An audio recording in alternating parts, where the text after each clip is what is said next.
Hey everyone, Carlo here with the product team at TechMetric. I want to give a quick overview of our inventory bulk editor. And so we're starting here in the employee section. Well, one important note is that this feature is enabled for the owner role only. So any subsequent employees will need to have this permission manually enabled. And so here we have a shop admin. So this user won't have this enabled by default. If we scroll down here to the inventory section, we can see that we have a new permission nested under here. And so make sure that this bulk inventory changes is enabled. We're going to save the permission set. And now this particular user will have access to the bulk editor. We're going to navigate to inventory now. And if we look at the table header, we have a new bulk editor button. And this is going to be the place where we can do mass edits. There's a couple of options here, but we're going to start with step one, which is downloading. And so we have a pop-up here. We have an important note and an important call out, and that is that bulk editing only supports existing parts. What that means is that you can't add a whole bunch of new parts and you can't delete a whole bunch of existing parts. Our help article is linked here for ease. There's going to be some more details about what we're going over today, but I'm going to hit the download button here and a new tab is going to open and we can see that the inventory file is ready to be accessed. On the first page, we have a whole bunch of important guidelines. We'll go over those in the help article and the knowledge base article, but there's some important stuff in here, so be sure to read it.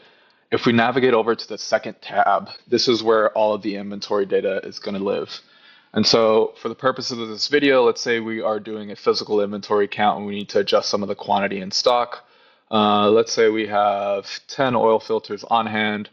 We actually found that there's 8, and then this particular tire, we actually found that there's 4 on the shelf.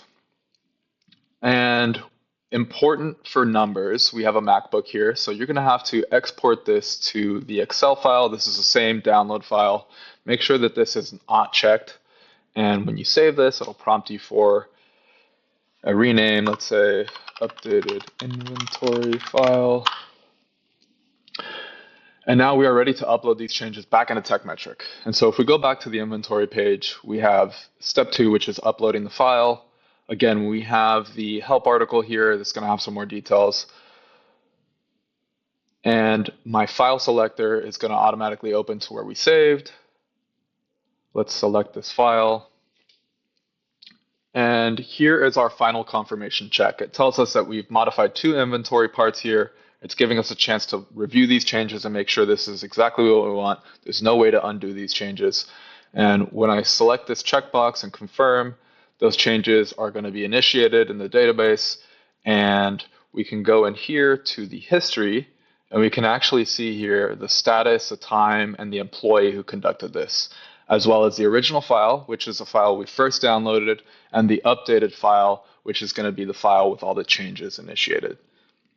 Hope that helps. Let me know if there's any questions.